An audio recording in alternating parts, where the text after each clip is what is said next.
Tema 10. La herencia. Objetivos. Mendel, conceptos previos, experimentos de Mendel y leyes de Mendel. Johann Gregor Mendel, sacerdote agustino, está considerado el padre de la genética. Físico y matemático de formación, comenzó sus experimentos con guisantes en 1857. Unos experimentos cuidadosamente concebidos y diseñados que le llevaron a descubrir la forma en que se heredan los caracteres. Presentó los resultados de su investigación en la Sociedad de las Ciencias de Brno, pero no tuvieron apenas repercusión científica. 16 años después de su muerte, en 1900, 3 investigadores de forma independiente redescubrieron las leyes de Mendel, dándoles el reconocimiento científico que realmente le corresponden en la biología. Conceptos previos. Vamos a ver una serie de conceptos que son importantes. Algunos ya los conocéis bien y otros los vais a conocer en este tema y que son importantes a la hora de entender bien las leyes de Mendel y los problemas de genética que hagamos. Reproducción asexual. Interviene un único progenitor que da lugar a descendientes idénticos a sí mismo. Reproducción sexual. Reproducción en la que participan dos progenitores que dan descendientes con caracteres heredados de ambos. Muy importante, hay variabilidad genética.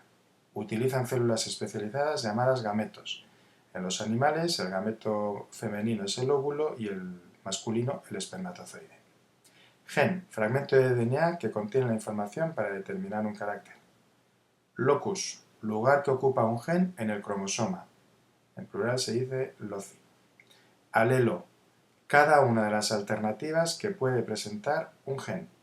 Por ejemplo, el gen para el color del guisante, que veremos con Mendel, puede presentar dos alelos, el alelo amarillo y el alelo verde.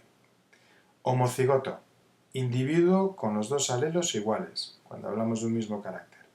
Como se suelen representar por letras, habitualmente los alelos, un individuo homocigótico para un determinado carácter será A mayúscula o bien A minúscula. Heterocigoto, individuo con los dos alelos distintos también para un carácter. En este caso sería A mayúscula, A minúscula. Alelo dominante, el alelo que se manifiesta cuando se presentan los dos alelos. Y alelo recesivo, el alelo que no se manifiesta cuando se presentan los dos. Veámoslo con un gráfico que lo aclara mucho más. Aquí hemos dibujado un guisante amarillo, se representa con la letra I mayúscula, ya que es un alelo dominante. El guisante verde se representa con la letra I minúscula, ya que es recesivo. El amarillo puede tener esta representación genotípica, I mayúscula o bien I mayúscula, I minúscula.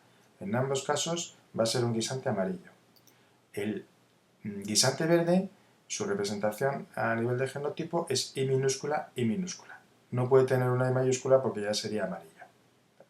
I mayúscula e I minúscula es homocigótico, mientras que la I mayúscula, I minúscula es heterocigótico. I mayúscula es el dominante, I minúscula es recesivo, como hemos dicho, y se representan de esta manera. Muy bien, primer experimento de Mendel. Mendel estudió la transmisión de un solo carácter de padres a hijos. Él hizo investigaciones con guisantes, observó 7 caracteres de los guisantes, que eran una planta que podía plantar en el monasterio en el que vivía, en Brno, y en su primer experimento lo que hizo fue estudiar la transmisión de un solo carácter, ya digo, de padres a hijos. Cruzó dos líneas puras, amarilla y verde. Vio que toda la F1, la primera generación filial, era amarilla. El 100% eran individuos amarillos, guisantes amarillos. Al carácter amarillo le llamó dominante y al verde recesivo. Lo representamos línea pura amarilla por línea pura verde, descendientes de la F1 100% amarillos. Analicemos ahora, por ejemplo, veamos otro ejemplo con la rugosidad de la semilla.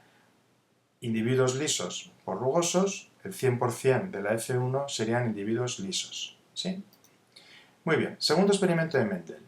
Mendel dejó que se produjera la autofecundación de la F1, de esos individuos que hemos visto que se producían tras el cruce de los individuos que veíamos en la pantalla anterior, el amarillo por el verde o el liso por el rugoso.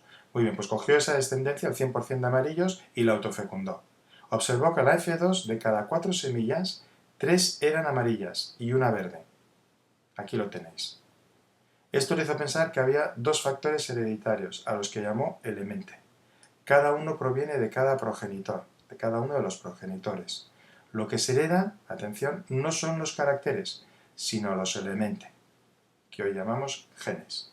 Ahí veis en el gráfico amarillo por amarillo de la F1, la descendencia que da son 3 amarillos y 1 verde.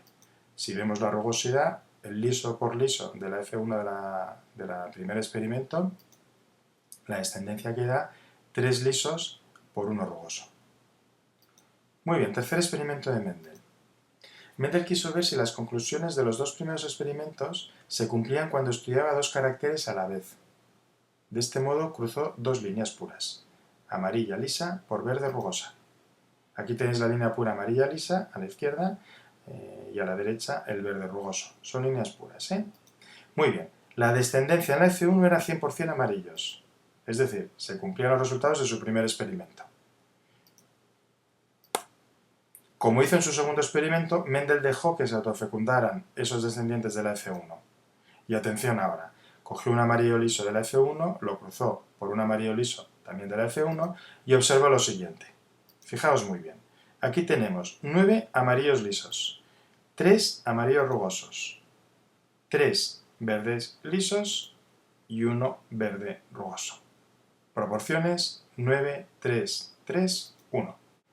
Con este experimento, Mendel comprobó que cada carácter, el color o la rugosidad, se heredan de forma independiente uno de otro. Para ello, veamos qué pasa si observamos solo el color, en el siguiente ejemplo que vamos a ver en el gráfico, o solo la rugosidad de las semillas en la F2. Fijaos, lo mismo que hemos visto hace un momento, amarillo por amarillo, de la F1 obtenemos una F2 en donde hay 9 amarillos lisos, 3 amarillos rugosos, 3 verdes lisos y un verde rugoso. Nos olvidamos de esto. Y ahora vemos qué pasa si nos fijamos solamente en el color. Hay 12 amarillas y 4 verdes. Y si nos fijamos en la rugosidad, 12 lisas, representadas por una L, y 4 rugosas, representadas por una R mayúscula. Estas proporciones 12-4 son las mismas que las proporciones 3-1 que cumplían los resultados del segundo experimento de Mendel. Muy bien, pues hasta aquí los experimentos de Mendel, la figura de Mendel. En el segundo vídeo de este tema, del tema 10, veremos las leyes de Mendel.